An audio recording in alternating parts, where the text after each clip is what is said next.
It's the Metro on WDET. I'm Robyn Vincent. It's the 4th of July week, as we've been discussing, and in Huntington Woods, a battle has ensued over what you're allowed to say at the town parade. New rules would strip protest signs down to nothing but a group's name and logo. A University of Michigan law clinic has told the city those rules are unconstitutional. It's demanding they be repealed. My guest is in the middle of it. But to understand why this cuts so deep for her, you have to go back to a dinner table in Nazareth, where a little girl learned not to talk about politics, because where she grew up, speaking your mind wasn't safe. Suhair Ghannam came to America at 20 years old and found the thing she says she treasures most about this country, the freedom to speak, even when others don't want to hear it. She's lived in Huntington Woods for nearly 30 years, and this Independence Day, she says her own city is telling her to stay quiet. Suhair, welcome to the Metro. Thank you for having me. And I want to mention the Metro contacted the city of Huntington Woods to get its side of things. We have yet to hear back from them. So your peace group has marched in the Huntington Woods 4th of July parade for years. Correct. You all have carried signs on the Iraq War, racial justice, gun violence. This year, what are you being told you can and can't carry? So this year, we got a letter that we have to sign a form to participate in the parade. And the parade rules is that we carry only sign of our name. No text or graphics can be displayed on our clothes or on a sign. So they're limiting what we can say. While in the past 20 years, we carried all kinds of signs and it was no issue. Describe what some of these signs typically look like. So as an example, last year I can say that the peace group carried around 22 different logos or signage that talks about what peace means to us. Most of the signage talked about things like due process, like peace is equal to due process. Peace is equal to freedom without fear. Peace is equal to when everyone is fed and free. Peace is equal to safe schools or to no Second Amendment. Most of them say that. And then there are another sign says releasing all hostages, Medicare for all, and a couple signs says stopping funding wars, protecting voting rights, academic freedoms, ending occupation in Palestine, immigration rights, end the genocide. Okay, so what we would expect from a group that calls itself a peace group, for this is not surprising, I would say, for a peace group. But I want people to understand why this isn't just a rule change for you. You grew up in a place where speaking your mind wasn't safe, where your own family didn't talk politics at the dinner table. Tell me about that. This is exactly why I moved to the United States. It's because of individual freedoms, civil liberties, being able to speak out and freely and talking about things that matter. I think, the patriotism, what it means to me is questioning and not accepting everything that is given, and standing for things that I believe in, justice issues. And this is what I loved about Huntington Woods, and that's why I lived there for more than 30 years. But could you take me back, actually, to what life was like growing up and having to censor yourself, not really understanding the politics of the moment because there wasn't the space to do that? Yeah, that's correct. So I was born in Nazareth, and my heritage is Palestinian, but we were told that we are only Arab Israelis. So we were, distant from being called what we are really heritage-wise. And we had to live, as much as possible to survive that politics as a minority. And my parents felt that they had to defend, their children and take care of them and just do the right thing and not talk politics and not, getting engaged and saying what you think or speak out. So this is what prompted me to move to the United States, because of the freedoms that this guarantees about speaking out, challenging, asking questions, standing for justice, for issues that has to do with stopping wars, where children are the ones who suffer the most in wars. So you come to the U.S. at 20 years old. You arrive in a country where you could speak freely. What did that feel like, coming from where you did? Yeah, it's amazing, the fact that I could speak about a lot of things, participate in the peace group. For the last 30 years, I was in the city. We marched, and we were against all kinds of things, the wars that was launched in Iraq, about the gun violence. And that was okay in the city. There was no issue to carry signs. And actually, we were celebrated, and we felt that this city that had engagement by the residents, and they are amazing residents that for many, many years they stood up for civil liberty issues, social justice issues, and were celebrated in the city. Now suddenly, because there is some signs that could be portrayed as pro-Palestine, it's not allowed. That's what you think is behind this, is pro-Palestine activism and the desire to quash that?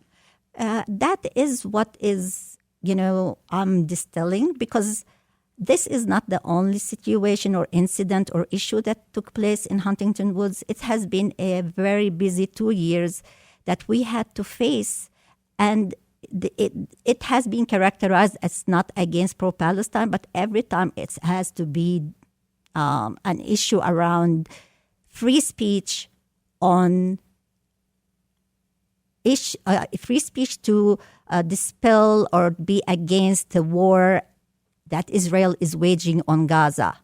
Anytime we did, for example, renting rooms in the city recreation center or the library, and we had events like films or speakers that are talking about what's happening in Gaza, we found that there is a pushback on renting. It happened that a couple of times our events were canceled because of that. Again, I want to mention that we did contact the mayor and city manager of Huntington Woods for their side of things. And there is an open invitation to the city of Huntington Woods, any of its representatives, to come on the show to talk about this. So all we can go by is what we know thus far, the city side of things. I mean, from what we understand it to be, I'm thinking about the University of Michigan Law Clinic letter and what it had to say. So the city has pointed to public safety and to complaints from residents uncomfortable with the group's Gaza messaging. And the Law Clinic's letter says there's never been a safety incident in 20 years of marching. So how do you hold those two things? Real discomfort from some neighbors and your right to speak. Yeah, thank you so much for this question. I think this is at the heart of everything.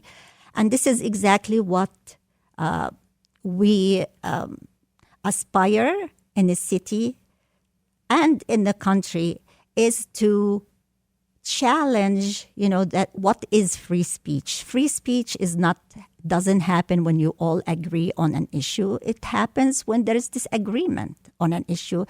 And, it's the result or what we should do is less talking or less speaking. It's the opposite. We need to speak more, because there are things that we have to contend with. We have to figure out for ourselves, and talk it over. And it's silencing it is could result in authoritarianism. Authoritarianism, yes. Exactly. Yes. This is something that is the opposite of everything that this country stands for, So we have to be vigilant about protecting these rights. They are not guaranteed, These freedom of speech is not guaranteed. We have to work on protecting it and making sure that we keep expanding and, working. And democracy is not, it's a messy business. It's not linear, is what you're saying. Exactly. I didn't mean to cut you off there. Please, if you had more to say on that, go ahead. No, absolutely. I completely agree that it's not linear. And it is like give and take. And, I think, we have to, as a community, put our hands on our heart and really connect with the question of, what matters? What is the soul of this community? What is the soul of this country? And, imagine that, and God forbid, your children are born in Gaza and living in Gaza.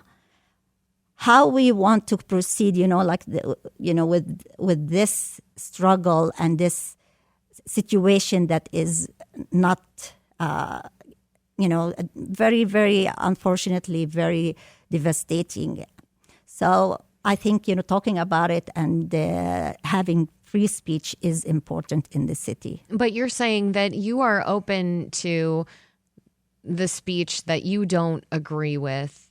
Where do you draw the line? I mean, you're open to hearing from the people that are very much on the other side of things. Why? Talk more about that. Why do you believe that you need to have both sides and the voices all in between, in the middle too? Because there are folks I think we could point to on both the left and the right who do want to silence voices of opposition and make others fearful of saying the wrong thing, even within their own spheres. Yeah, that's unfortunately, it's the case in many of our communities, even on the universities. I think free speech should be protected, even if we don't agree with it on the right or the left, allowing for different voices of being expressed respectfully. And, as long as there is no hate speech, it should be protected under the Constitution. And I think that is what we aim for as a peace group, is protecting free speech in our city. And even if it is something that we don't agree with, if it is our voice or, other, people's voices.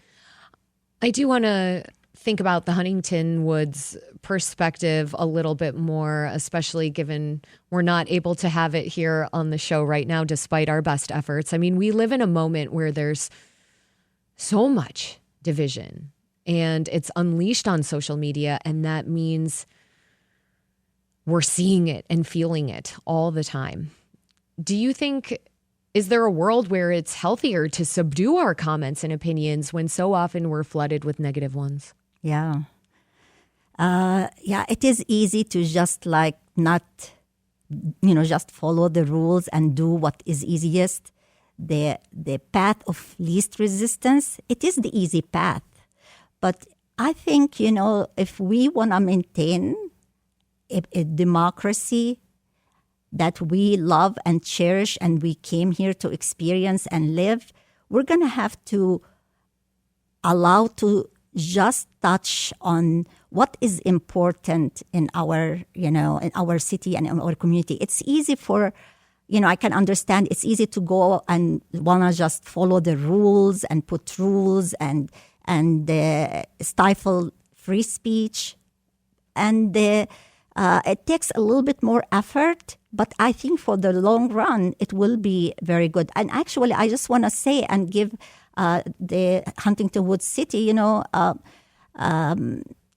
commend them for, they worked on some things. We have in the city an anti-racism committee part of the commission, which is really amazing for a small city like ours. They have worked and they have made that renting rooms is content neutral, which is really good. We are on the good path. And then this happened.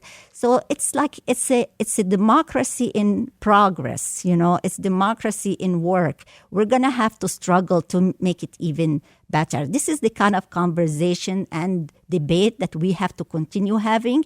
And our effort is, we rather not have some issue with the city, but it's just like I feel like we are responsible to opening the space in the city. And actually, as you have mentioned before, it's a microcosm. This is what needs to be opened in nationwide.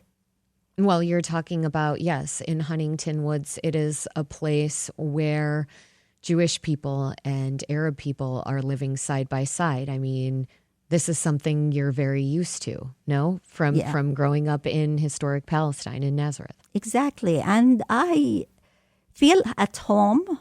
I have wonderful neighbors. I have wonderful community. I don't think it's an issue is living together and having meaningful relationships. It's a wonderful environment. It's very engaging. And I think it's the place where even we can have, they are the people, I'm talking about the population, residents who are Jewish, from Jewish faith, who have experienced, or know closely and intimately of the Holocaust. So they should be first coming out and saying, it's not comfortable. I'm not saying it's a comfortable thing. It's very hard where a state you support like Israel to be doing something like killing children, But I think it would be the right thing to stand up and maybe host, the wall of tears that is being displayed in Dearborn, where they show the numbers of children that were killed during the last couple of years, where they list around 18,000 children. So it is something that I think we need to build upon, that we have common, grounds, that we are against all wars, against killing children everywhere, including the Palestinian children. I do want to acknowledge the fact that you're Palestinian in a moment that is very difficult for Palestinians here and around the world. According to a lot of activists and scholars and Palestinians themselves, the U.S. is not doing enough to protect people in Gaza and the West Bank. What does it mean to you to be both Palestinian and American right now? And does one identity feed into or contrast the other? I feel that I belong here because I've lived here more than any other place, and I have a wonderful life, full with everything I have, freedom of speech, the social justice issues that have been accomplished and gained in this country. So I feel I'm where I'm supposed to be. So Palestinian, it's a perspective.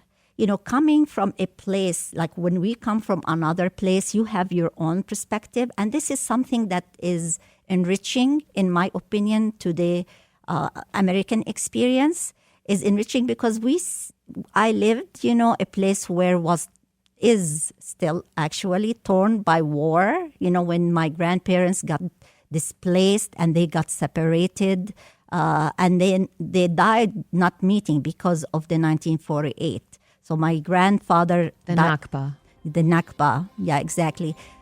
My grandfather passed away in Lebanon while my grandmother passed away in Israel, or, historic Palestine.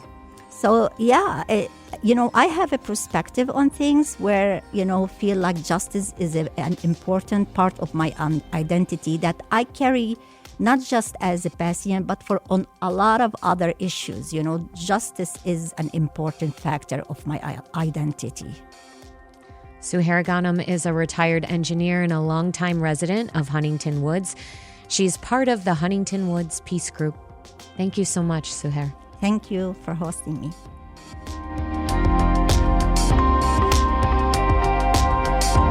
We'll be right back here on the Metro. Stay with us.